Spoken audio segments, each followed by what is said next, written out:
વાગડવાળા મોહ તમારો દેશી દબંગ આજ આવી ગયો. આપણે એક જેસીબી થકે મોટો લાંબો વેડ મશીન, એટલો લાંબો વેડ કે 60 ફીટ તક લાંબો.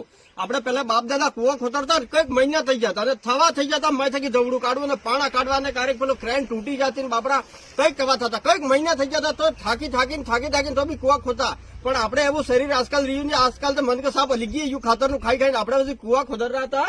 એને બાર મશીન આવી ગયું. આપણે ચિત્તોડગઢ નું મશીન આવ્યા ભાઈ સાહેબ. આપણે ઠેકેદાર હે 4-5 દાડમ તમારે કેવો બી કુવા હોય કેવી બી જમીન હોય કેવો બી પાણી તોડીને બાંધને કાઢી દે.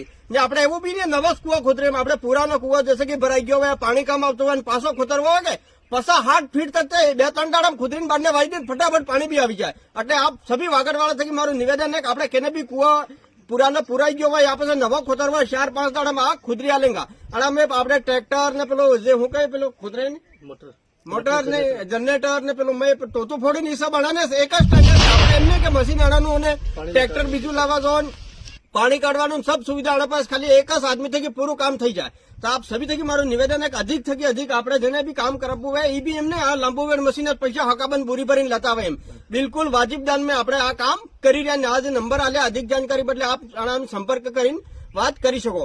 તો અધિક થકી અધિક મારું નિવેદન છે કે આ જેટલો બી થઈ શકે એટલો વિડીયો શેર આડે ભમાવી દો. જેને બી કુવા અગદુરા પડ્યા જેને પાણી નહીં આવતું હોય પાછા ખોતરા બાવે ને સબ ફટાફટ કામ થઈ જાયગા.